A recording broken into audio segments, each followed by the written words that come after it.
नमस्कार, DD news पर आप दो टूक देख रहे हैं। मैं हूं अशोक श्रीवास्तव। जिस वक्त मैंने पत्रकारिता में कदम रखा था, आज के करीब 3 दशक पहले, करीब 30 साल पहले, उस वक्त पहली बार देश ने, उसी दौरान की बात है, करीब करीब पहली बार उस वक्त देश ने यह देखा था कि कैसे जो पोलिंग स्टेशन हैं वो लूटे जाते हैं। क्योंकि ये सुना था सबने, एक जमाना था आज के 40-50 साल पहले बिहार, उत्तर प्रदेश में खूब पोलिंग स्टेशन लूटे जाते थे। लेकिन करीब 30-35 साल पहले देश ने दूरदर्शन के ही माध्यम से पहली बार तस्वीरों में देखा, लाइव तस्वीरों में देखा कि बूथ कैसे लूटे जाते हैं। वो घटना बिहार की थी।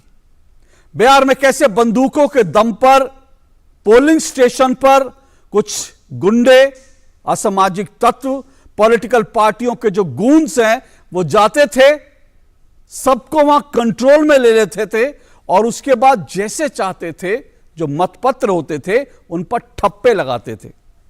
लेकिन जब सबने ये दृश्य देखे तो सबको चिंता भी हुई।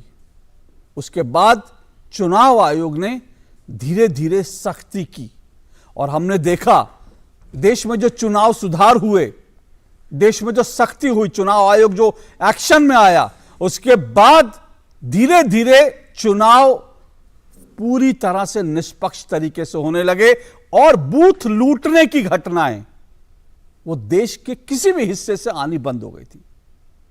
किसी भी हिस्से से बूथ लूटने की जो समाचार थे वो नहीं आते थे। यहां तक कि कुछ साल पहले जब बिहार में चुनाव हुए और बिहार के चुनाव में एक भी हिंसा की घटना नहीं हुई, यूपी में चुनाव हुए, एक भी हिंसा की घटना नहीं हुई, तो लोगों ने कहा था यह बहुत बड़ी क्रांति है, बहुत बड़ा बदलाव है।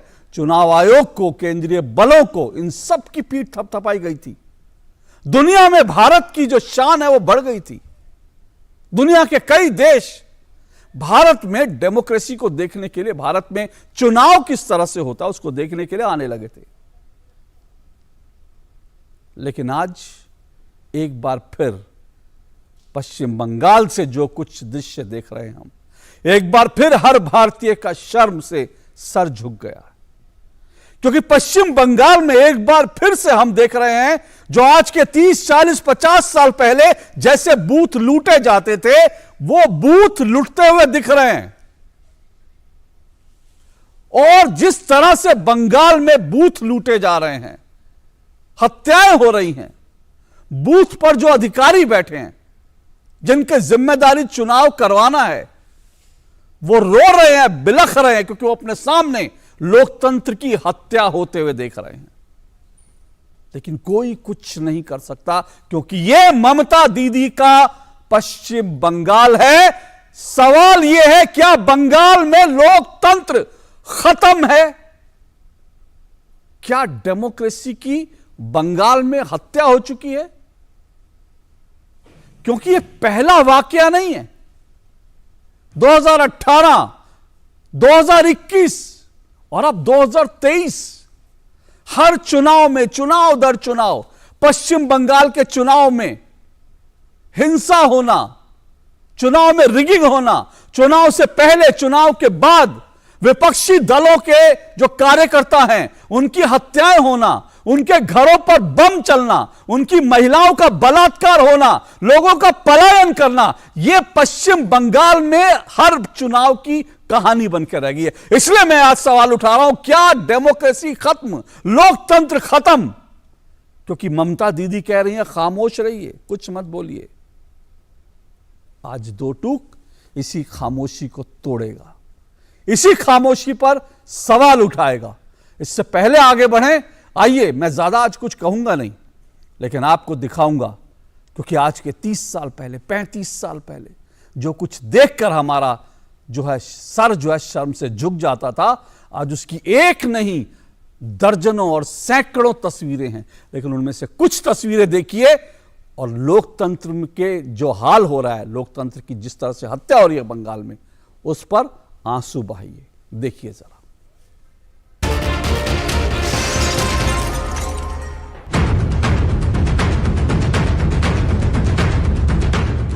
बंदूकें लहराते गुंडे,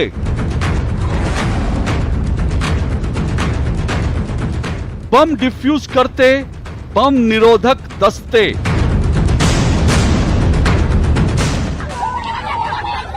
खून से लथपथ कार्यकर्ता,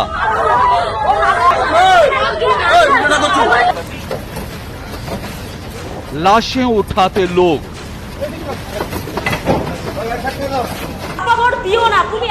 वोट पर वोट छापते टीएमसी के कार्यकर्ता, लुटी हुई मतपेटियां,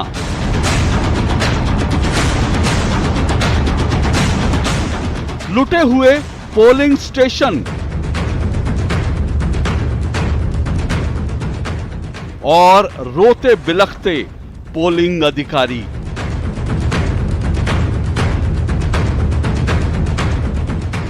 यह नजारा ममता बनर्जी के राज्य पश्चिम बंगाल का है, जहां पंचायत चुनावों का ऐलान होने के बाद से लेकर अब तक 39 हत्याएं हो चुकी हैं। ममता के बंगाल में जिस तरह से लोकतंत्र के साथ खेला हो रहा है, उसके बाद न कुछ कहते बनता है न कुछ सुनते। आप बस ये सब देखिए और बंगाल में लोकतंत्र की हत्या पर रोइए, आंसू बहाइए। हमारे पास संवेदनशील पोलिंग बूथ की लिस्ट अभी तक नहीं है। ये हमने प्रयास किया, स्टेट इलेक्शन कमीशन से बार बार पत्र लिखा गया है, 5 तारीख के बाद लगातार चिट्ठी लिखी जा रही है। जो मीटिंग्स हुई हैं उसमें भी हमने रिक्वेस्ट किया है कि आप हमें संवेदनशील पोलिंग बूथ का लिस्ट दे दीजिए ताकि हम वहां पे बढ़िया तरीके से अपना काम कर सकें, लेकिन वो लिस्ट उपलब्ध नहीं हुई।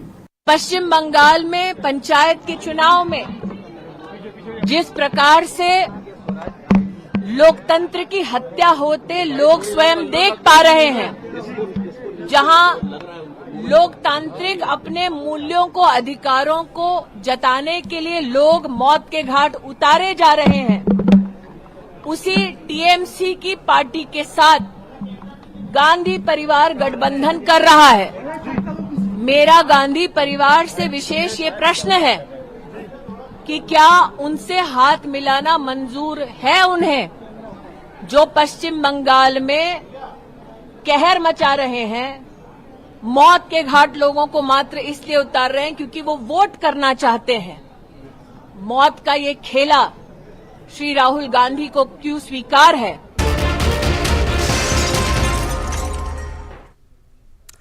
तो आपने रिपोर्ट देखी और इसके बाद जो सवाल उठ रहे हैं वो सवाल भी आपने देखे। इन्हीं को लेकर आज मेरा 2 टूक का सवाल, जिस पर आज की चर्चा, आज की डिबेट को मैं आगे बढ़ाऊंगा। 2 टूक का मेरा आज का सवाल, जिस पर आज की मेरी चर्चा होगी। मेरा आज का सवाल, पश्चिम बंगाल में लोकतंत्र के साथ हो गया खेला, हिंसा का ये खेल आखिर किसने खेला? जी हां, सवाल एक बार फिर सुनिए। पश्चिम बंगाल में लोकतंत्र के साथ हो गया खेला, हिंसा का ये खेल आखिर किसने खेला?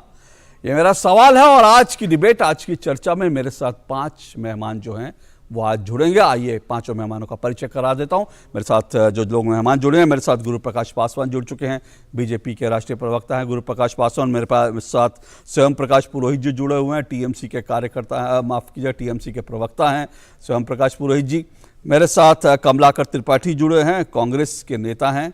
मेरे साथ डॉक्टर मोहम्मद अमीन जुड़े हैं, चुनाव आयोग के पूर्व जो हैं डायरेक्टर रह चुके हैं। और मेरे साथ प्रकाश चंडालिया जी जुड़े हैं, वरिष्ठ पत्रकार हैं, कोलकाता से सीधा जुड़े हैं। आप 5 मेहमानों का बहुत बहुत शुक्रिया, स्वागत। स्वयं प्रकाश पुरोहित जी, क्या कहेंगे आप? लोकतंत्र बचा है क्या बंगाल में? स्वयं प्रकाश जी आप म्यूट पर हैं। स्वयं प्रकाश जी आप म्यूट पर हैं, अपनी आवाज दबाइए। अभी सुन पा रहे मेरी आवाज? पक्षियों की आवाज म्यूट करते हैं, लेकिन अपनी आवाज म्यूट मत कीजिए, आपकी आवाज हम पहुंचाएंगे देश तक। जी जी, धन्यवाद अशोक जी। देखिए, आपका जो सवाल है कि लोकतंत्र की हत्या, देखिए 5 करोड़ 67 लाख लोगों ने वोट दिए। आपको ये समझना होगा, जिस तरह से पिछले कुछ दिनों से टीवी चैनलों में, देश भर के जितने टीवी चैनलों पे हर घंटे में, हर आधे घंटे में बंगाल की जो नेत्री है ममता बनर्जी, उसकी छवि को धूमिल करने के लिए ये सरकार लगी हुई है। लगने दीजिए। लेकिन बंगाल की जनता को चाणक्य ने एक बात कही थी कि अगर आप उनके साथ कंपीट नहीं कर पाते हो तो आप उन्हें बदनाम करो, उनके ऊपर, उनके चरित्र पे, उनके काम पर आप लांछन लगाते रहो। तो यही काम देश की जो भारतीय जनता पार्टी की सरकार है, जो केंद्र में बैठी हुई है, और हमारे पश्चिम बंगाल के कुछ नेता है जो कल तक तृणमूल कांग्रेस का झंडा लेकर के ममता बनर्जी जिंदाबाद का नारा लगाया करते थे, वो आज भारतीय जनता पार्टी में जाकर के ममता बनर्जी को गालियां दे रहे हैं। शिवम प्रकाश जी, उनके एक खुद मिनट के कुछ स्वार्थ रोक रहा हूं आपको, एक मिनट रोक रहा हूं मैं आपको। आप जो कुछ कह रहे हैं, आप अपने विरोधियों पर आरोप लगाने के लिए बिल्कुल स्वतंत्र है, मैं आपको समझ दूंगा। लेकिन अभी आपने एक बात कही, आपने कहा कि मीडिया में भी जिस तरह से बदनाम किया जा रहा है पश्चिम जी, बंगाल एकदम को। किया जा रहा है। ठीक है, ठीक है, आपका आरोप है ना, मेरा एक सवाल है ना उस पर, मैं जानना चाहता हूं जी, क्या बंगाल उससे बदनाम नहीं होता कि 39 लोगों की जानें चली गई हैं? क्या बंगाल इससे बदनाम नहीं होता कि जिस तरह के दृश्य हम देख रहे हैं मीडिया में, सोशल मीडिया में, जिस तरह से लोग खड़े होकर छापे लगा रहे हैं, जिस तरह से मारा जा रहा है, क्या उससे बदनाम नहीं होता बंगाल? देखिए, वीडियो मैं भी आपको दिखाता हूं किस तरह से सीपीएम और भारतीय जनता पार्टी के लोगों ने लूट की है। 25 के आसपास तृणमूल कांग्रेस के कार्यकर्ता मारे गए हैं इस पूरे प्रकरण के अंदर में। ये जो भी हुआ है दुर्भाग्यजनक है, हम इसके साथ नहीं है। पश्चिम बंगाल का इतिहास, पश्चिम बंगाल का जो राजनीतिक इतिहास है वो एक रक्त रंजित रहा है, उसके अंदर कमी आई है। हमारी नेत्री ममता बनर्जी के शासन में आने के बाद में आपने कभी माओवादी घटना सुनी है? आपने कभी नक्सलाइट सुना है? जो सीपीएम काल में हुआ था उन सबको खत्म कर दिया गया। मगर अभी पिछले कुछ सालों से लोग ये कहते हैं नक्सलाइट जो है वो सत्ता में बैठे हैं इसलिए वो कुछ नहीं करते। नहीं, ऐसा अगर आरोप अगर हम लगा देंगे कि आपके अंदर में जो आतंकवादी है, जो भारतीय जनता पार्टी के लोग हैं, उनकी जिस राज्यों में सरकार नहीं है वहां पे वो दंगे फैलाते हैं। देश के गृह मंत्री जाते हैं कर्नाटक में बयान देते हैं कि अगर चुनाव प्रचार में अगर हमारी सरकार नहीं बनेगी तो दंगे लगेंगे। अब भारतीय जनता पार्टी की जहां सरकार नहीं है, आप देखिए अनकॉन्टेस्टेड जीत करके आए 90% लोग त्रिपुरा में। अगर पश्चिम बंगाल में ऐसा होता तो आप कहते लोकतंत्र की हत्या। मैं कहता हूं त्रिपुरा में हुई है लोकतंत्र की हत्या, जहां 90% लोग अनकंटेस्टेड जीत करके आए हैं। मैं पूछना चाहता हूं कि भारत के कितने टीवी चैनलों में इस विषय पर डिबेट हुई? कल आप उत्तर प्रदेश में देखिए, करीब 40% लोग अनकंटेस्टेड जीत करके आए हैं। तो कहीं ना कहीं उनको धमकाया जा रहा है। पश्चिम बंगाल के अंदर में 2018 आपके लोग भी अनकंटेस्टेड जीत कर आए। वो इनको याद दिलाना पड़ेगा प्रकाश जी, क्योंकि इस वक्त सुप्रीम कोर्ट ने कहा था, शिवम प्रकाश पुरोहित जी, उस वक्त सुप्रीम कोर्ट ने कहा था, सुप्रीम कोर्ट नहीं बल्कि मैं कह रहा हूं चीफ जस्टिस ने कहा था, आई एम शॉक्ड, मैं हैरान हूं, ये मैं सदमे में हूं। ये चीफ जस्टिस ने कहा था जितने आपके अनकंटेस्टेड आए थे। लेकिन अगर आप शिवम प्रकाश जी सुनिए मेरी बात, अगर आप त्रिपुरा की घटना को लेकर, उत्तर प्रदेश की किसी आप अगर बंगाल में जो कुछ हो रहा है उसको आप छुपाना चाहते हैं, ढकना चाहते हैं, तो ये आपकी इच्छा है, ये आपकी स्ट्रैटेजी हो सकती है, मीडिया का है, ये आपकी स्ट्रैटेजी हो सकती है। आप मीडिया को नहीं, आपकी स्ट्रैटेजी हो सकती है, आप मीडिया को दोष दें, बीजेपी, कांग्रेस, सीपीएम को दोष दें, सबको दोष दें, आपकी स्ट्रैटेजी हो सकती है। और मैं आपके आरोप, सुनिए सर, सुनिए मेरी बात सुनिए, मैं आपके आरोपों, आप जो आरोप, सुनिए सर शिवम प्रकाश जी, मैं आपके आरोपों को, ऐसा नहीं है कि मैं आपके आरोपों को जगह नहीं दूंगा, मैं आप जो आरोप लगा रहे हैं मैं जरूर जो सवाल जो है आगे बढ़ाऊंगा, जरूर मैं पूछूंगा। लेकिन मुझे इस बात की हैरानी है, मुझे सुनिए सर, सुनिए मेरी बात सुनिए, मुझे इस बात की हैरानी इस बात की है कि कहीं किसी और स्टेट में हो जाता है तो उसके लिए आप उस स्टेट की राज्य सरकार को जिम्मेदार ठहराते हैं, लेकिन जब ममता दीदी के शासन में हो रहा है तब भी आप कह रहे हैं कि सीपीएम जिम्मेदार है। अगर सीपीएम जिम्मेदार है, बीजेपी जिम्मेदार है, तो सवाल उठता है आपका शासन का है, आपकी सरकार का है। इसका मतलब है कि आपकी सरकार का कोई आपकी सरकार का वहां कंट्रोल ही नहीं है, कि कोई भी आता है और कुछ भी कर देता है। इसका मतलब तो यही हुआ ना, बोलिए। नहीं, शिवम प्रकाश जी फ्रीज हो गए। शिवम प्रकाश जी, मैं आपके पास आऊंगा, फिर आऊंगा, मैं इस सवाल पे पूछूंगा, क्योंकि मैं नहीं चाहता कि आज आपकी, जिस तरह से आप दबा रहे हैं आवाज लोगों की, मैं आपकी आवाज दबाऊं, मैं नहीं दबाऊंगा आपकी आवाज। लेकिन मैं बीजेपी के पास जा रहा हूं सीधा। गुरुप्रकाश पासवान जी, ये जो डेटा दे रहे हैं वो कह रहे हैं कि हमारे कार्यकर्ता ज्यादा बड़ी तादाद में मारे गए हैं। वो कह रहे हैं कि अगर हमारे कार्यकर्ता मारे जा रहे हैं, हमारे ऊपर ही आरोप लगाया जा रहा है, ये गलत है। वो कह रहे हैं सीधा पश्चिम बंगाल को, टीएमसी को, ममता दीदी को बदनाम करने के लिए आप और सीपीएम, उन्होंने अभी कांग्रेस का नाम नहीं लिया, लेकिन उन्होंने कहा कि सीपीएम और बीजेपी जो है इसके लिए पूरी तरह से जिम्मेदार है। अशोक जी देखिए, सबसे पहले तो मैं सुन रहा था अभी तृणमूल कांग्रेस के जो साथी प्रवक्ता उनकी बातों को, और अच्छा हुआ कि आपने सर्वोच्च न्यायालय के न्यायाधीश के टिप्पणी को भी यहाँ कोट किया है। तो सवाल क्या है? सवाल यह है कि सुप्रीम कोर्ट गलत बोल रहा है, कांग्रेस पार्टी गलत बोल रही है, भारतीय जनता पार्टी गलत बोल रही है। हमारे सामने जो तस्वीर, जो वीडियोस आए हैं, जो लोकतंत्र की गला घोटते हुए तस्वीर है, आज हम उससे आहत हैं। और अच्छा है कि आपने अपने प्रारंभिक प्रबोधन में बिहार का उदाहरण दिया था, जो बिहार बूथ कैप्चरिंग के लिए नोटोरियस था। हम सबका दुर्भाग्य था कि बिहार में लंबे समय तक ऐसे लोगों का शासन रहा जहां पे बूथ कैप्चरिंग एक प्रथा बन गई थी। लेकिन अभी जो पश्चिम बंगाल से पिक्चर आ रही है वो बहुत दुखदाई है। हमारे कार्यकर्ताओं, किसी पॉलिटिकल पार्टी के कार्यकर्ता हो, इस प्रकार की नृशंस हत्या, इस प्रकार की नृशंस संस्थागत स्टेट पेट्रनेज के द्वारा, स्टेट गवर्नमेंट के द्वारा, और ऐसा हम नहीं बोल रहे हैं, आप एनसीआरबी का आंकड़ा उठा के देखिए, पॉलिटिकल वायलेंस सबसे ज्यादा कौन से स्टेट में है, तो पश्चिम बंगाल में है। NHRC, national human rights commission, राष्ट्रीय मानवाधिकार आयोग का जब डेलीगेशन वहां जाता है तो उनको जाने से रोका जाता है। आगे बढ़िए, national commission for scheduled caste, राष्ट्रीय अनुसूचित जाति आयोग के लोग वहां जाते हैं तो उनके डेलीगेशन को रोका जाता है। आगे बढ़िए, national commission for protection of child rights, बाल अधिकार के संदर्भ में जो आयोग है वहां डेलीगेशन विजिट के लिए जाता है तो उनको रोका जाता है। तो सब लोग गलत बोल रहे हैं। या तो आप कह दीजिए कि भाई कांग्रेस गलत, बीजेपी गलत, सुप्रीम कोर्ट गलत, national commission of scheduled caste गलत, नेशनल ह्यूमन राइट्स कमीशन गलत, एनसीपीआरसी गलत, सब गलत है, ममता दीदी सही बोल रही है। और आपने बहुत अच्छा किया, आपने बहुत अच्छा किया कि निर्विरोध जो चुन करके आने वाले प्रत्याशी हैं उनका भी आंकड़ा बताया आपने। 2011 का विधानसभा चुनाव भूल गए हैं क्या? सीपीएम के कार्यकर्ताओं की कथित 56 लोगों की हत्या टीएमसी के पदाधिकारियों ने की, ऐसा आंकड़ा है हमारे पास। 2018 में आइए, जो पिछले पंचायत चुनाव हुए थे वहां पे भी इसी प्रकार की हिंसा हुई थी। आगे आइए, जो पिछले 2021 में विधानसभा चुनाव हुए हैं पश्चिम बंगाल में, क्या बोला गया था?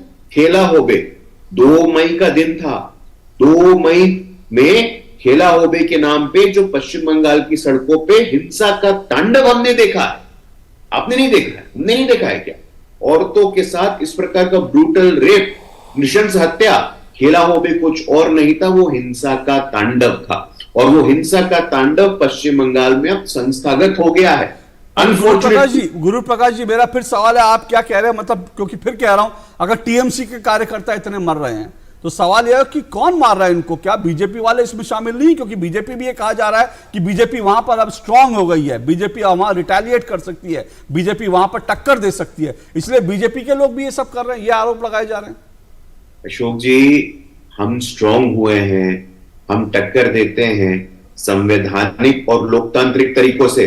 आप भाषण करिए, डिबेट करिए, कैंपेन करिए, लोगों के पास जाइए, संवाद करिए, मुद्दों पे बात करिए, हम इन मुद्दों पे टक्कर लेते हैं।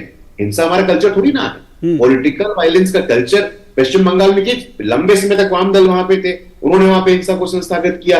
1980 में मरीज झोपड़ी में हजारों की संख्या में दलितों का नरसंहार कर दिया जाता है, और आज वाम दलों की प्रथा को पश्चिम बंगाल की ममता दीदी की सरकार आगे बढ़ा रही है।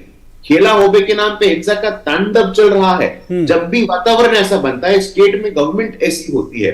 लालू जी का शासनकाल था, लालू जी के शासनकाल में जातीय नरसंहार की झड़ी लग गई थी। लक्ष्मणपुर बाते, जहानाबाद, नवादा, गया, हर जिले में जातिगत नरसंहार होता था। अगर स्टेट में गवर्नमेंट ऐसी होती है, वो गवर्नमेंट हिंसा को पेट्रोनेज देती है, वो हिंसा को सपोर्ट करती है और वो हिंसा को संस्थागत करती है। मेरा मूल सवाल अभी भी है गुरु प्रकाश जी, टीएमसी के कार्यकर्ताओं को कौन मार रहा है? मैं ये जानना चाहता हूं। नहीं, देखिए ऐसा है कि वातावरण जिम्मेवार है, स्टेट गवर्नमेंट जिम्मेवार है। उत्तर प्रदेश में पंचायत चुनाव नहीं होता है क्या अशोक जी? बताइए ना।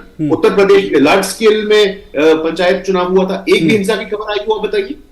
एक भी हिंसा की खबर आई? गवर्नमेंट और स्टेट मशीनरी, स्टेट गवर्नमेंट और स्टेट मशीनरी की मंशा स्पष्ट हो, अगर वो तय कर ले कि हम चुनाव में हिंसा की एक घटना भी नहीं होने देंगे, तो एक घटना भी कोई करके ओके। क्योंकि आपने स्टेट गवर्नमेंट और स्टेट मशीनरी की बात की, मैं जो है मोहम्मद अमीन जी के पास जा रहा हूं। कमलाकर जी रुकिएगा, मैं इससे पहले आपके पास आऊं। मोहम्मद अमीन जी, ये जो कुछ हो रहा है, क्योंकि देश में और कहीं से इस तरह की खबरें नहीं आती हैं, लेकिन सवाल ये उठता है कि क्यों चुनाव आयोग, जो बिहार में आज बिना हिंसा के चुनाव करा लेता है, यूपी में करा लेता है, और यूपी तो बिहार से मतलब डबल है लगभग, वोटर के मामले में डबल है, जिलों के मामले में डबल है। अगर कुल मिलाकर देखें हर तरह से दोगुनी हो, लेकिन वहां से कोई खबर नहीं आती हिंसा की, पर बंगाल से आती है। चुनाव आयोग क्यों बंगाल में फेल हो जाता है? नहीं, चुनाव आयोग एक्चुअली क्या है कि वो स्टेट गवर्नमेंट का सब्जेक्ट है। वहाँ पर वो स्टेट के जो ऑफिसर्स होते हैं, वहीं के चुनाव आयुक्त होते हैं स्टेट कमीशन के, वो लोग इन चुनाव को कराते हैं और उनकी जिम्मेदारी है। लेकिन आप अभी ये देखिएगा कि पिछले जो असेंबली के चुनाव हुए थे उस वक्त मैंने कहा था, ममता जी बहुत ज़्यादा शोर मचा रही थी और ये कह रही थी कि ये जो चुनाव आयोग है हमारा चुनाव आयोग, उस चुनाव आयोग को जो असेंबली और पार्लियामेंट के इलेक्शन कराता है उसको कह रही थी, डायरेक्टली इन्होंने कहा था और ब्लेम लगाया था कि ये गृह मंत्री और प्रधानमंत्री के अंडर में काम कर रहा है, जबकि ऐसा बिल्कुल नहीं था।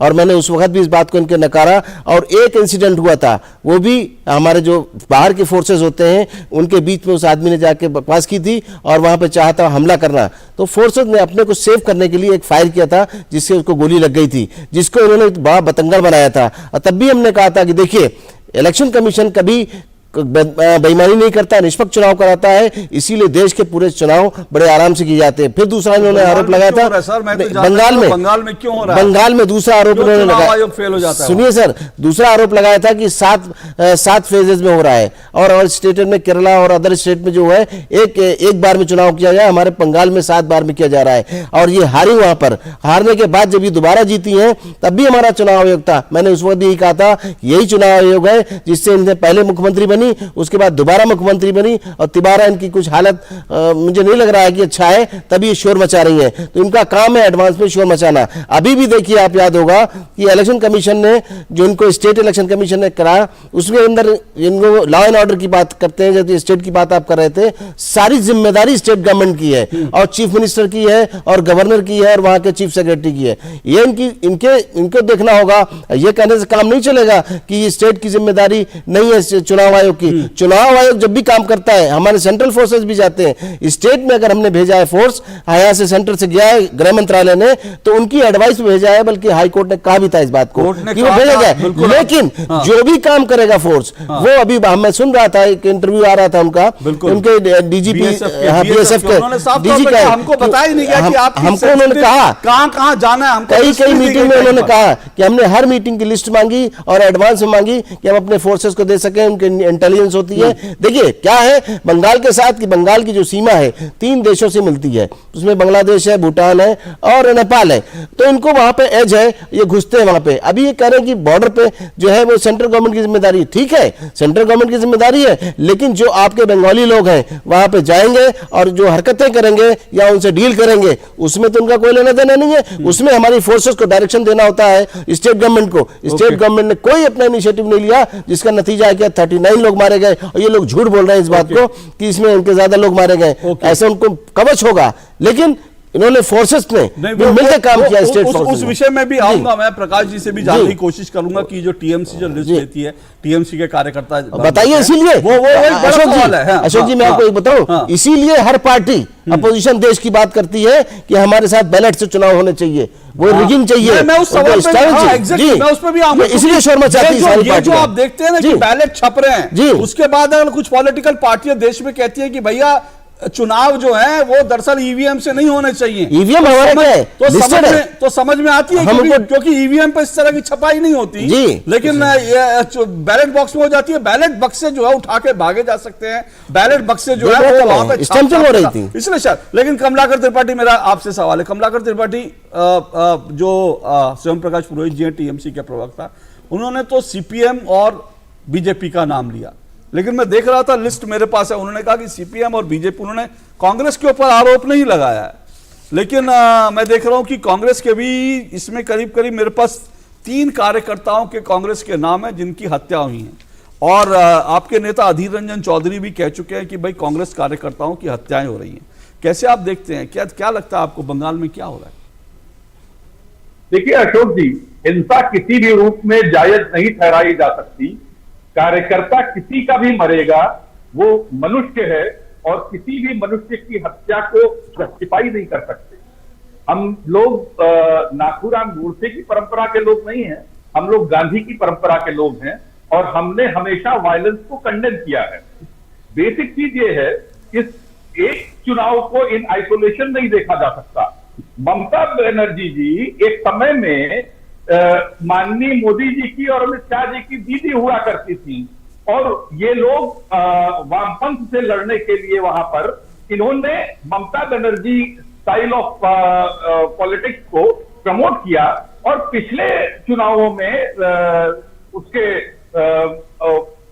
असेंबली के चुनावों में भी जो आपने देखा होगा, जिस तरह से कास्टिस्ट बेसिस पे पोलराइजेशन करने की कोशिश की गई, सड़कों पे हनुमान चालीसा पढ़वा करके लोगों जिस तरह का माहौल बनाने की कोशिश की गई, उसमें कहीं आप न ममता बनर्जी को अलग कर सकते हैं, न भारतीय जनता पार्टी को अलग कर सकते हैं। और दूसरी चीज पर एक बड़ी हास्यास्पद बात मुझे लगी, गुरु प्रसाद जी भी कह रहे थे और आपने भी उस पर कुछ नहीं कहा। जब उत्तर प्रदेश में पंचायती चुनाव हो रहे थे 2021 के, उसमें इटावा के एसपी प्रशांत कुमार प्रसाद ने ये तक कहा कि बीजेपी के नेता बम लेकर के आए थे और उन्होंने मुझे थप्पड़ से मारा। वहां ब्लॉक प्रमुख की प्रत्याशी, महिला प्रत्याशी की साड़ी खींची गई और पुलिस वाले सामने देख रहे थे। तो इलाहाबाद, कौशाम्बी से लेकर के गोरखपुर से लेकर 2006 लोग उनके खिलाफ FIR दर्ज हुई, जिसमें से 657 लोग अरेस्ट हुए थे। और उसमें से सबसे टॉप पर था माननीय योगी आदित्यनाथ जी का जिला, जहां से 653 लोग अरेस्ट हुए थे। और अभी आप मध्य प्रदेश चले जाइए, मध्य प्रदेश में 2022 कमलाकर जी एक मिनट, कमलाकर जी सुनिए कमलाकर जी, आप जो कह रहे हैं ना उत्तर प्रदेश का, मैं वो गुरु प्रकाश जी से वो पूछूंगा, जरूर पूछूंगा। आपने कहा, मैंने कुछ नहीं कहा, लेकिन अभी आपने कहा ये दीदी जो है अमित शाह जी की दीदी, और ये इस वक्त तो वो राहुल गांधी जी की दीदी बनी हुई है, उस पर नहीं कुछ बोलेंगे आप?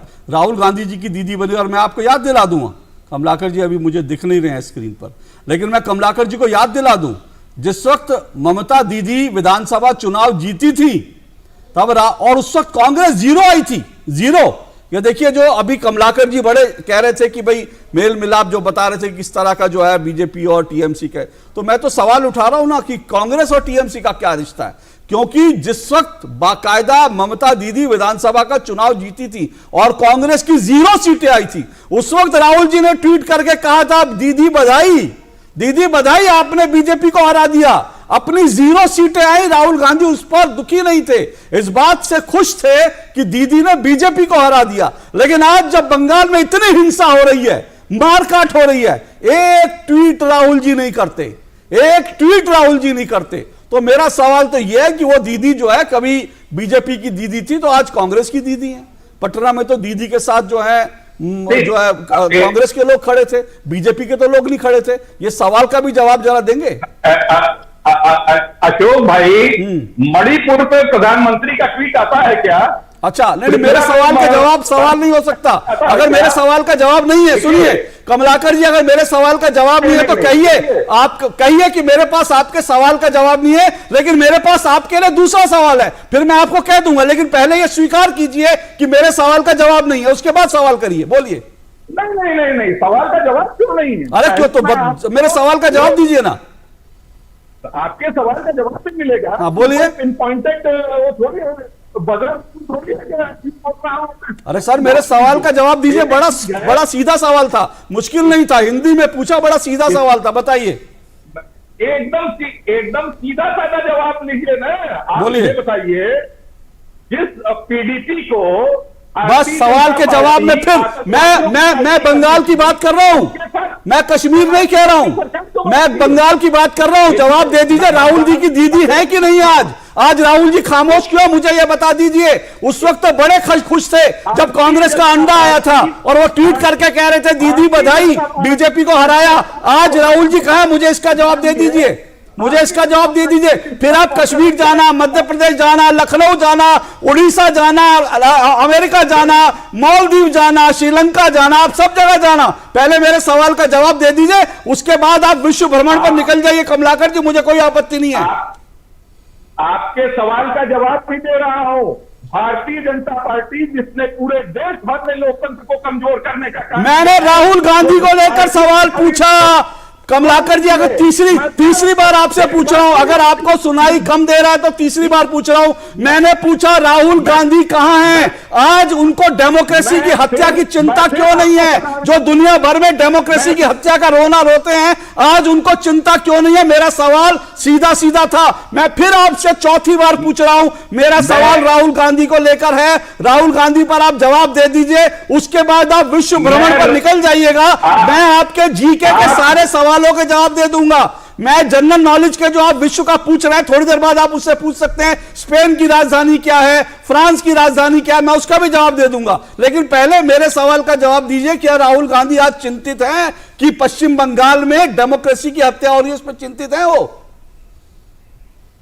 आपकी बात पूरी हो गई? काफी लंबी आपने बात सवाल पूछा सर। आप मुझे नहीं, बहुत लंबा भाषण देकर के सवाल पूछा है। पांचवी बार पूछा नहीं, 10। मुझे लगा शायद विस्तार से समझाना पड़ेगा। मुझे मेरी बात कंप्लीट करने दीजिए। पांचवी बार सवाल, छठी बार सवाल पूछ रहा हूं, बोलिए। जब मुझे मेरी बात कंप्लीट करने दीजिए। जब आपको सवाल का जवाब न मिले तब बताइएगा। आप भी क्यों टोक रहे हैं मुझे? मैं फिर आपसे इस बात को कह रहा हूं,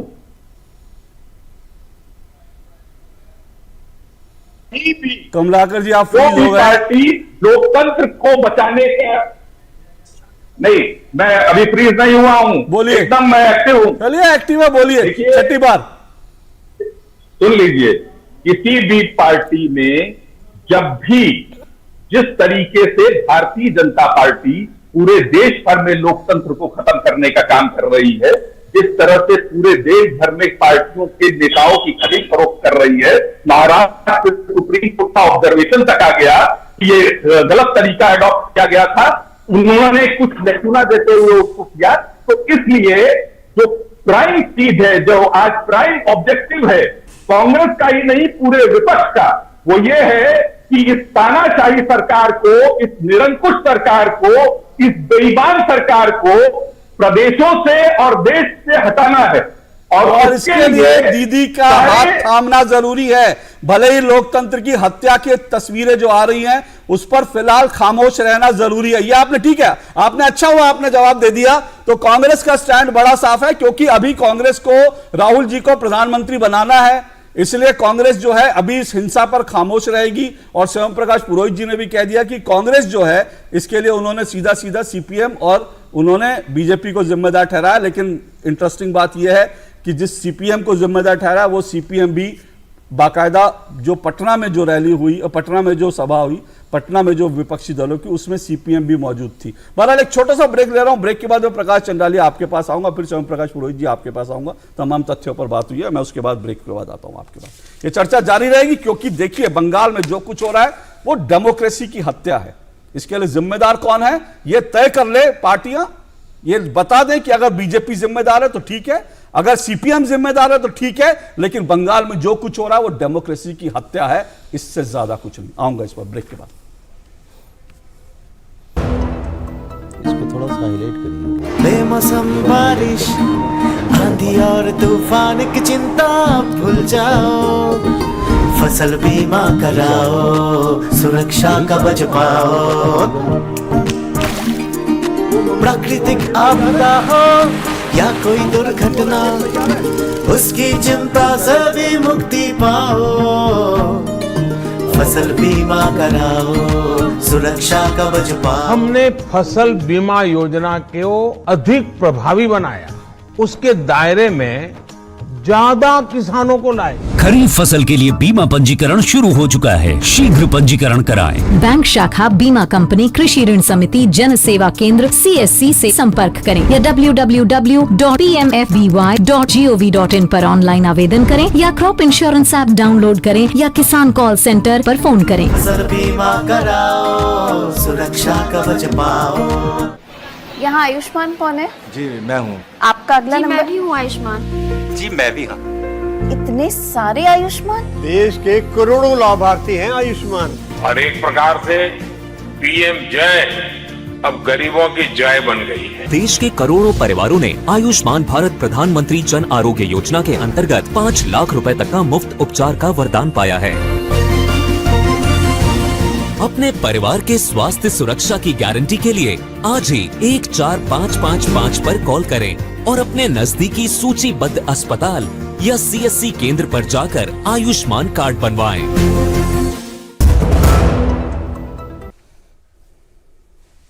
दो टूक आप देख रहे हैं, दो टूक में हम चर्चा कर रहे हैं खत्म लोकतंत्र। जी हाँ, बात पश्चिम बंगाल की हो रही है। लोकतंत्र को किसने खत्म किया, लोकतंत्र की हत्या किसने की, इस पर डिबेट चल रही है, क्योंकि लोकतंत्र तो कम से कम खत्म हो चुका है बंगाल में। जिस तरह से पंचायत चुनाव में 39-40, कुछ लोग 43 बता रहे हैं, लोगों की हत्याएं हो चुकी हैं, जिस तरह से लगातार वहां पर बम बरामद हो रहे हैं। और यह भी मैं आपको जानकारी दे दूं कि बंगाल जो है कम से कम इस मामले में आत्मनिर्भर हो गया है, क्योंकि यह है कि पहले बताया जाता है कि पहले बंगाल में जो हथियार आते थे, जो बम आते थे, देसी बम आते थे, वो सब के सब जो है बिहार से आते थे। लेकिन अब बंगाल इस मामले में आत्मनिर्भर हो गया है। अब वहीं पर बम बन रहे हैं, वहीं हथियार बन रहे हैं और वहां पर बूथ लूटे जा रहे हैं। तो वो जो दृश्य हम देख रहे हैं वो पूरे देश देख रहा है और उसको लेकर शर्मिंदा भी है। इसी पर मैं बात कर रहा हूं। मेरे साथ 5 मेहमान जुड़े हुए हैं। 5 मेहमानों का एक बार फिर मैं परिचय करा दूं। मेरे पास गुरु प्रकाश पासवान जी बीजेपी से, स्वयं प्रकाश पुरोहित जी मेरे साथ जुड़े हुए हैं जो है टीएमसी के प्रवक्ता हैं, कमलाकर त्रिपाठी जी कांग्रेस के नेता हैं, डॉक्टर मोहम्मद अमीन चुनाव आयोग के पूर्व निदेशक रह चुके हैं, और मेरे साथ जो हैं प्रकाश चंडालिया संपादक हैं राष्ट्रीय महानगर के। प्रकाश जी, इससे पहले कि मैं आपके पास आऊं, मैं सभी दर्शकों को, मैं स्वयं प्रकाश जी आप भी देखिएगा, एक वीडियो चला रहा हूं और वो वीडियो जो है वो और किसी का नहीं, ममता दीदी का वीडियो है। आज टीएमसी और कुछ हद तक कांग्रेस भी कह देते हैं कि भाई ये जो हिंसा हो रही है इसके लिए बीजेपी जिम्मेदार है, बाकी लोग जिम्मेदार हैं। लेकिन जिस वक्त वामपंथी शासन था और तब जब हिंसा होती थी तो ममता दीदी वामपंथियों को ज्ञान दे रही थी और वामपंथियों को इस हिंसा के लिए पूरी तरह से जिम्मेदार ठहरा रही थी। तो पहले ये सुन लीजिए, बंगला में है, कम से कम बंगला में है, वो लोग समझ पाएंगे। उसके बाद मैं प्रकाश जी से कहूंगा उसको बहुत संक्षेप में उसका अनुवाद भी कर दे और अपनी बात रखे। जरा सुनिए दीदी क्या कहती थी जब पहले हिंसा होती थी, सुनिए। লজ্জা করে না? যদি নির্বাচনে জেতার ক্ষমতা থাকতো তাহলে মানুষ মারছে কেন, মানুষকে খুন করছে কেন, অত্যাচার করছে কেন? আমরা এখনো মনে করি মানুষকে মেরে হাতিয়ে দিয়ে আইডি কার্ড কেড়ে নিয়ে টর্চার করে হসপিটালে যে মহিলারা ভর্তি আছে রেপ হওয়ার পরে তাদের গিয়ে পর্যন্ত অত্যাচার করা হচ্ছে। পুলিশ দাঁড়িয়ে বোম মারছে, বোম ফাটাচ্ছে, ফাটিয়ে বলছে আমি বোম দিয়ে গেলাম তোর বাড়িতে ফাটালাম, এবার তোর বিরুদ্ধে 307 দেবো, তৃণমূল কংগ্রেসের সিপিএমে জয়েন কর। এটা পুলিশের কাজ? এটা কি হচ্ছে? মগের মুলুক চলছে একটা। এই পরিস্থিতির মধ্যে সমস্ত সীমা লঙ্ঘন করে যাচ্ছে এরা।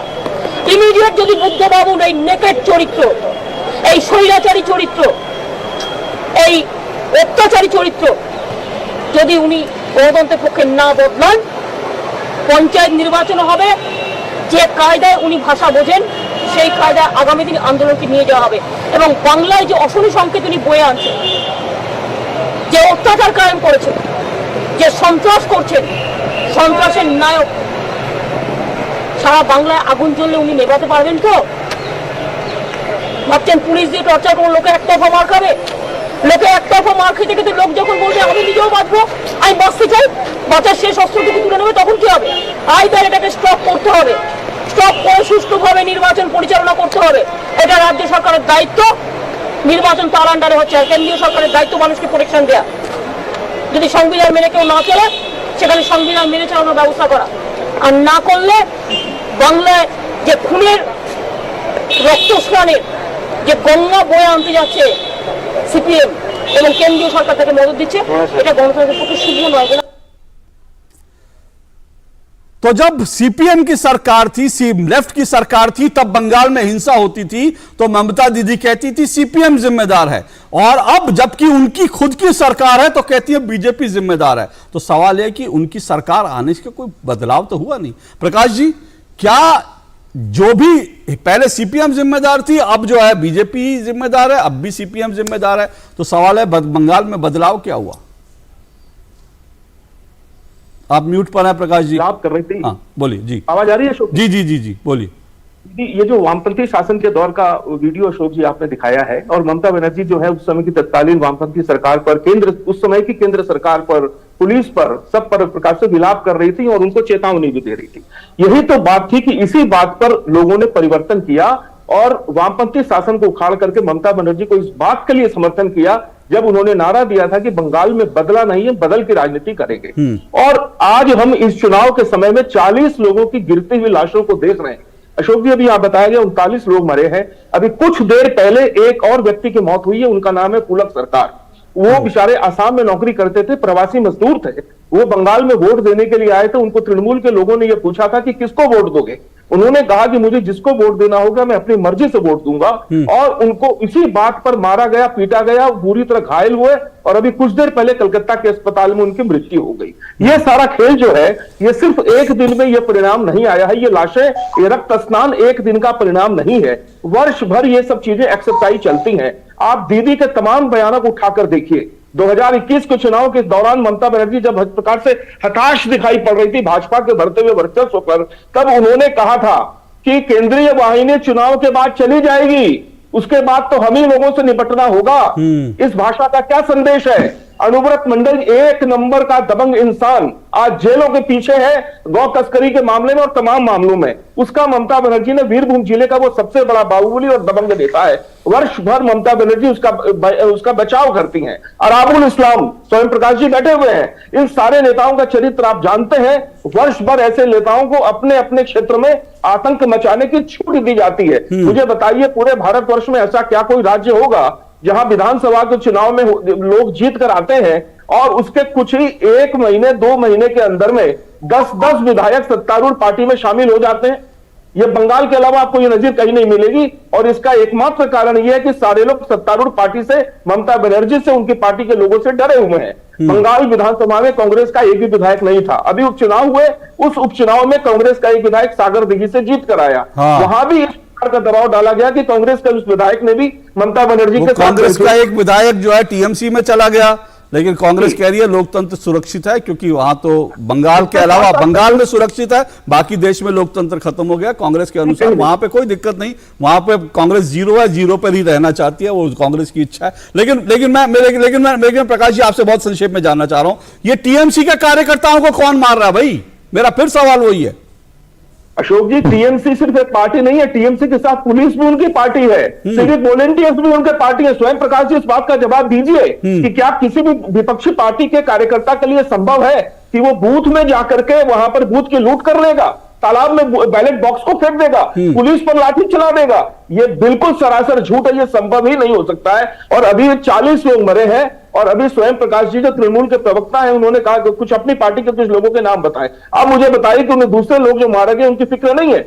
नहीं, वैसे एक मिनट प्रकाश जी, वैसे एक सवाल मेरा और भी है, मैं स्वयं प्रकाश जी के पास जा रहा हूं। एक चिंता और भी है, मैं तो यही पूछ रहा हूं कि बीरभूम में जो 10 टीएमसी के कार्यकर्ताओं को जिंदा जला दिया गया था, वो किसने जलाया था? वो भी तो सवाल है।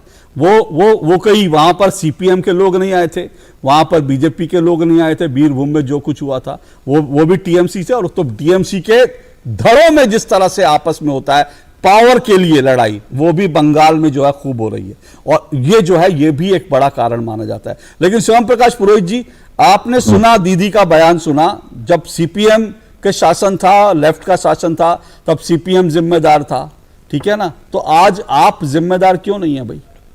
देखिए, 1993 की वो घटना प्रकाश जी को पता होगा। 1993 में उस समय ममता बनर्जी कांग्रेस की नेता थी, और उस समय में no vote no ID no vote की मांग को लेकर के उन्होंने राइटर्स बिल्डिंग का घेराव किया था। 21 जुलाई को हम शहीद दिवस मनाते हैं, अपने कार्यकर्ताओं की निर्शक हत्या के किए। तो ममता बनर्जी के लिए अगर कोई भी व्यक्ति ऐसी बात बोलता है कि वो हिंसा करा रही है, तो वो सबसे गलत बात है।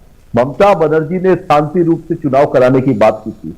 उन्होंने कहा था कि पश्चिम बंगाल में जो भी नॉमिनेशन विपक्षी पार्टियां हैं उनको करने दिया जाए। 1,55,000 नॉमिनेशन हुए, 1,55,000 आज तक मुझे बता दीजिए किसी भी राज्य में हुए, आप डाटा बता दीजिए? नहीं होते हैं। यहाँ पे विपक्षी पार्टियों के नॉमिनेशन हुए। देखिए, देखना क्या है कि जब चुनाव डिक्लेयर होता है, शुभेंदु अधिकारी जाते हैं, यहाँ के जो वामपंथी, देखिए जो सीपीएम के प्रवक्ता, उनसे भी पूछूंगा, प्रकाश जी को भी पता होगा कि परसों रात को सीपीएम के हेडक्वार्टर में क्या हुआ। जहां पे अलीमुद्दीन स्ट्रीट में इनका जो हेडक्वार्टर है, वहां पे नारे लगाए भारतीय सीपीएम के कम्युनिस्ट के कार्यकर्ताओं ने कि भाजपा के दलाल, मतलब सीपीएम के जो यहाँ के स्थानीय नेता है, वो भारतीय जनता पार्टी के साथ साठगांठ कर चुके हैं। आईएसएफ बोल करके एक गुंडागर्दी पार्टी है, वो भी गुंडागर्दी अपने इलाके में कर रही है। अधीर रंजन चौधरी, वो भी मुर्शिदाबाद में, देखिए कुछ एक जिले में ये काम हुआ है।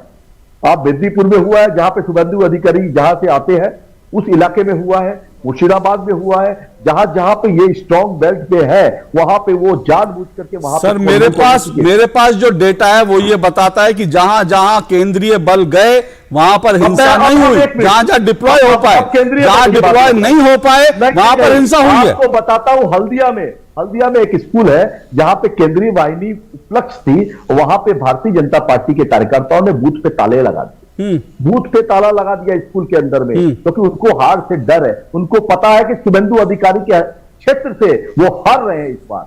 देखिए जो उनका बेल्ट है वहां से हार रहे हैं, उनके पास में जमीन नहीं है, क्योंकि वो जो लोग बात करते हैं 500 रुपए गैस सिलेंडर, ऐसा हुआ है तो ये तो आपकी पुलिस की नाकामी है। अब मैं एक सवाल करना चाहूंगा प्रकाश जी से कि 5 जुलाई की आप मीडिया रिपोर्ट निकाल के देखिए, अभी आप जो आरोप लगाया रविवार को डीआईजी गुलेरिया ने, जो बीएसएफ के डीआईजी है, वो सरासर झूठ है।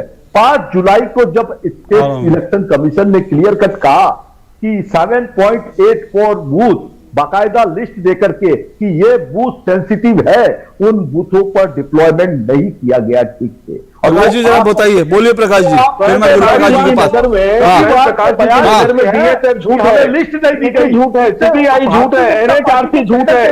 जब पिछले चुनाव के दौरान जब हिंसा की रिपोर्ट लेने के लिए एनएचआरसी की टीम आई थी, इन लोगों ने उनको पिटाई करी थी, उनको खदेड़ने की कोशिश की थी। सरकार जयंत प्रकाश जी, सत्ता का एक राजधर्म होता है, एक राजधर्म होता है, एक व्यक्ति भी अगर मरता है आने चाहिए, एक एक करके एक व्यक्ति भी अगर कहीं मरता है हिंसा में और चुनावी हिंसा में, तो ये राजधर्म का पालन करने के लिए ममता बनर्जी को नसीहत लेने का समय है। ये क्यों नहीं समझ रहे? 40 लोग मरे गए आज के पहले भी चुनाव जीतने में, आपने ये छठा चुनाव है, बड़ा चुनाव, जिसमें हर बार 30-40 लोग मरे।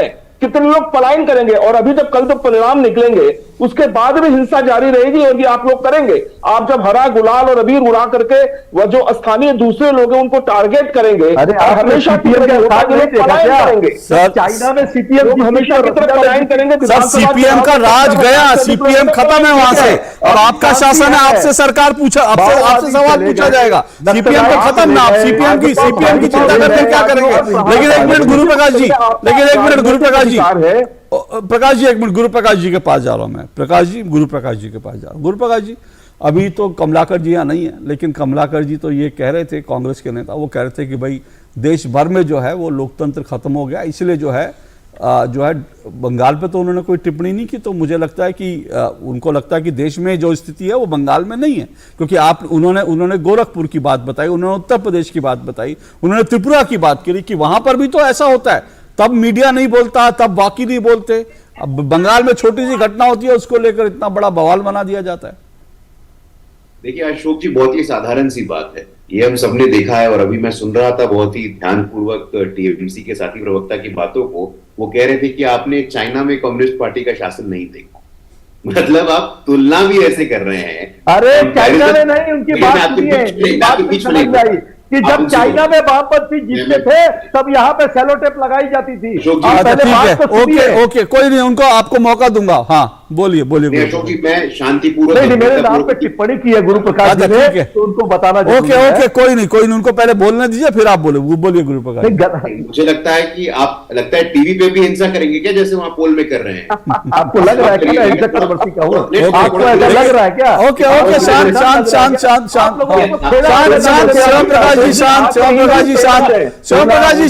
शांत प्रकाश जी प्लीज उनको बोलने दीजिए, नाम से भी श्याम प्रकाश जी बोलने दीजिए उनको, उसके बाद मैं आपको प्यार से खेलो फुटबॉल। प्रकाश जी कितना ये खेला हुए नाम से भी। श्याम प्रकाश जी अब हो गया, मतलब यहाँ पे भी अनअपोज्ड आप रहेंगे क्या? किसी को तो बोलने दीजिए आपके विरोध में, बोलिए।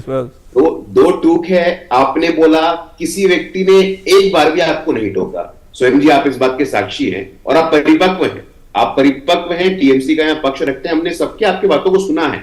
कम से कम जब तुलना करते हैं, हम तो कह रहे हैं उत्तर प्रदेश से तुलना करिए, बिहार से तुलना करिए, बिहार बदनाम था, वही तो कह रहा हूं।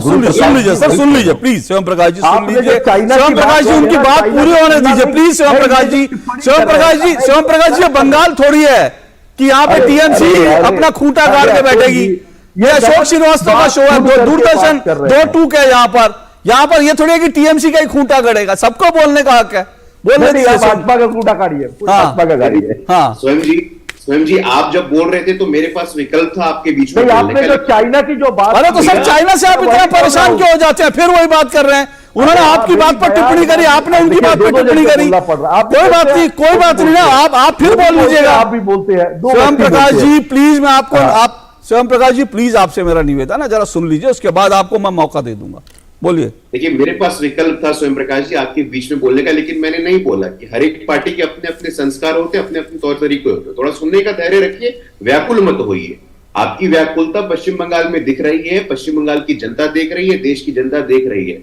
मैं शांतिपूर्वक आपसे इतनी सी बात कहना चाहता हूं, एनसीआरबी का आंकड़ा, नेशनल क्राइम रिकॉर्ड्स ब्यूरो, आखिरकार क्या कारण है कि 2016 से लेकर के 2018 तक महिलाओं के खिलाफ अत्याचार और हिंसा के मामले में पश्चिम बंगाल टॉप पे आता है?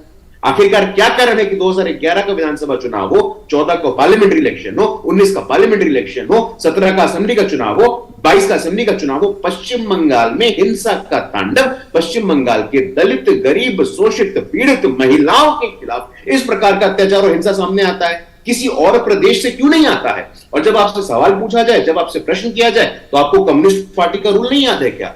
हम लोग बोलते बिहार में क्या आपको राजद का रूल नहीं याद है क्या? चाइना में तो वही चीन के क्रांति के समय, कल्चरल रेवोल्यूशन के समय हजारों लोगों को मार दिया गया था। किस प्रकार की ऐसी बात करते हैं आप भाई? कुछ तो तर्कों के आधार पर बात करिए, तथ्यों के आधार पर बात करिए। पूरा देश रो रहा है आज, जैसी हिंसा पश्चिम बंगाल में हो रही है। पोलिंग के दिन वहां के सरकार के लोग, सरकार के कर्मचारी बूथ में जाते हैं, पोलिंग बूथ में बूथ कैप्चरिंग करते हैं, वोट डालते हैं। ये सबके सामने है। सोशल मीडिया का जमाना है, ट्विटर का जमाना है, वीडियो सबके सामने आया है किस प्रकार स्टेट स्पॉन्सर्ड वायलेंस, जरा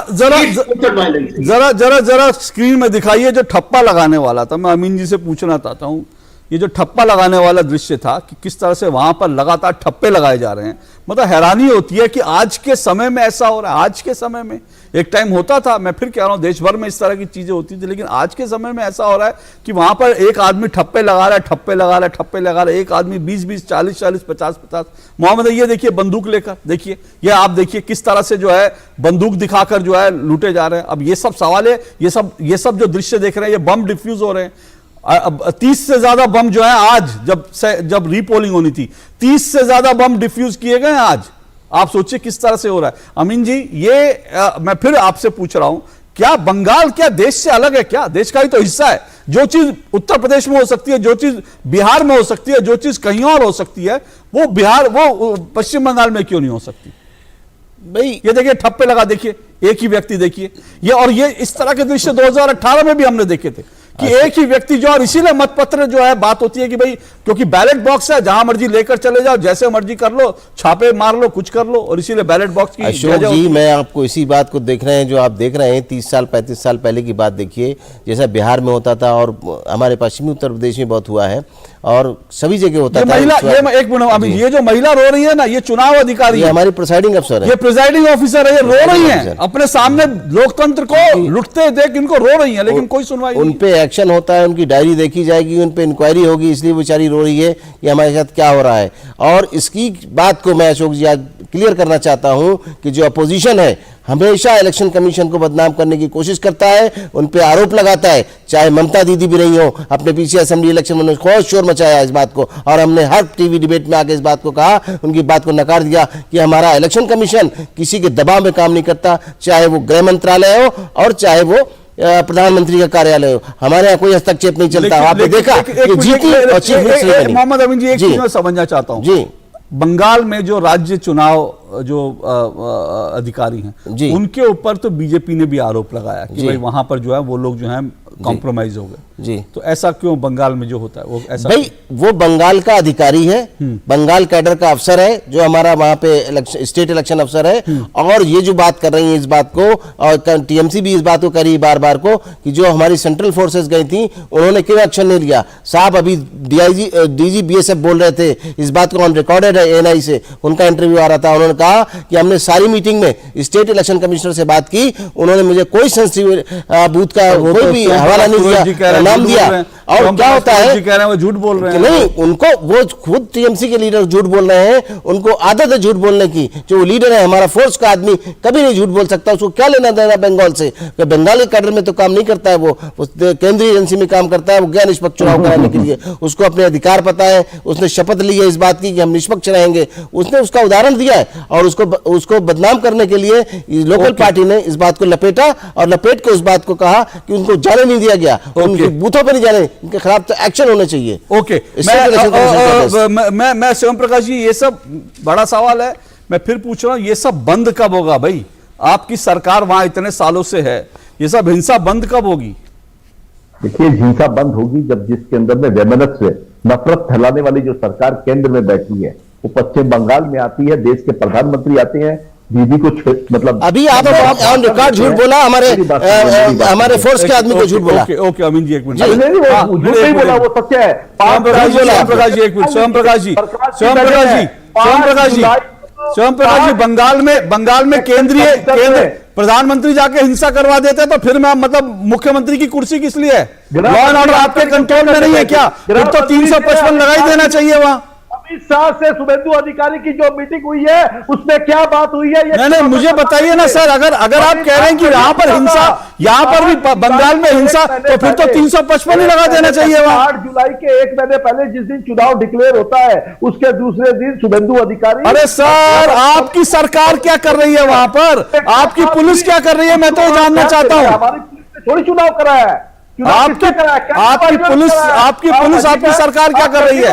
गुरु प्रकाश जी भाई, आप लोग सेंटर में बैठ करके बंगाल को कंट्रोल कर रहे हैं, हिंसा करवा रहे हैं वहां पे।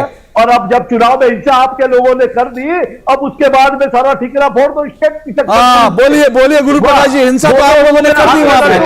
पहले केजरीवाल जी को आप बुलवाएंगे, शुभेंदु अधिकारी की गोदी, अमित शाह की गोदी में जाके बैठेंगे। उनकी कैसेट जो चल रही है शुभेंदु अधिकारी की, अमित शाह से शुरू होती है, अमित शाह पे खत्म होती है। एक्सपोज कर रहे हैं और ये आज दूध का दूध पानी का पानी हो गया है। ममता बनर्जी, तृणमूल कांग्रेस का मतलब है संस्थागत हिंसा, इंस्टीट्यूशनलाइज्ड वायलेंस। यही कारण है कि वहां किसी का भी जुरिस्डिक्शन नहीं लागू होता है। एकमात्र एक व्यक्ति, ममता दीदी अभिषेक बनर्जी, ममता दीदी अभिषेक बनर्जी, टीएमसी। हिम्मत है तो बोलिए ना, कौन नेता है वहां पे? कोई तीसरा नेता का नाम बताइए आप। एक नेता नहीं है आपके पास वहां पे, लेकिन हिंसा करने की हमें गर्व है। प्रकाश जी, नेता कौन है वहां पे भाई? क्योंकि शिवम प्रकाश पुरोहित जी कह रहे हैं केंद्र सरकार वहां पे हिंसा करवा देती है, अमित शाह और नरेंद्र मोदी करवा देते हैं। बंगाल में एक ही नेता है, एको हम द्वितीय नास्ति, सिर्फ और सिर्फ ममता बनर्जी वही इशारा करती हैं। अभी जिस यही प्रकाश जी आप जिस वैमनस्य की बात कर रहे थे, यही तकलीफ बयान किसका है मुझे बताएंगे कि देखिए जो के लिए ममता बनर्जी ने कहा था कि दूध वाली ये क्या उससे बड़ा भाजपा में कोई नेता नहीं है, सभी को निकाल के फेंक दिया। नेता है, धीरे धीरे पार्टी के लोगों का बोलना भी होगा। ममता बनर्जी ने लड़कर गजब है शिवम प्रकाश पुरोहित जी। जब सीपीएम की सरकार थी तब हिंसा हो तो सीपीएम जिम्मेदार, आज आपकी सरकार है तो आज केंद्र सरकार जिम्मेदार। अरे दूसरों को कब तक जो है जिम्मेदार ठहराते रहेंगे? कभी जिम्मेदारी लीजिए। जनता ने वहां पर आपको बदलाव के लिए वोट दिया था, और मैं यही कह रहा हूं, सबसे बड़ी बात यही है, आज जो हम बंगाल में देख रहे हैं वो बंगाल में डेमोक्रेसी खत्म है बंगाल में डेमोक्रेसी। अगर उसके बावजूद वहां अगर लोग निकलकर वोट देने की हिम्मत कर लेते हैं तो मैं वहां के वोटर्स को सैल्यूट करता हूं। इसके बावजूद कि आपके पास बम फट रहे हैं। और यह भी बताऊं मैं आपको, आज की मैं शिवम प्रकाश जी सुनिए, मेरे पास समय नहीं है, मेरे पास समय नहीं है, लेकिन मैं आपको यह भी बता दूं, बंगाल में यह भी हुआ है, चुनाव से पहले टीएमसी के लोग विपक्षियों के घर गए हैं और औरतों को सफेद साड़ी दे दी है और उसके साथ साथ पूजा का सामान दे दिया है कि कल अगर तुम्हारे पति निकलेंगे वोट देने और टीएमसी का विरोध करने तो सफेद साड़ी पहनने के लिए तैयार हो जाना। यह हाल है बंगाल का। अगर इसके बाद भी बंगाल नहीं बदलता है, अगर बंगाल में हिंसा नहीं थमती है, डेमोक्रेसी नहीं होती है, तो मुझे लगता है कि पूरे देश को कम से कम इस पर सोचना चाहिए। लेकिन मुझे लगता है आज जो कुछ हो रहा है देश सिर्फ रो सकता है। 355 लगेगा नहीं लगेगा वो एक अलग विषय है, वो मांग हुई है। राज्यपाल जो है बाकायदा आज होम मिनिस्टर से मिले हैं, राष्ट्रपति से मिले, लेकिन ये पॉलिटिकल लड़ाई जिस तरह से हो रही है ये अपने आप में शर्मनाक है, क्योंकि बंगाल को बदलना होगा, इस हिंसा को रोकना पड़ेगा। बहुत बहुत शुक्रिया मेरे सभी मेहमानों का। दो टूक में आज बस इतना ही, आपसे फिर मुलाकात होगी। नमस्कार।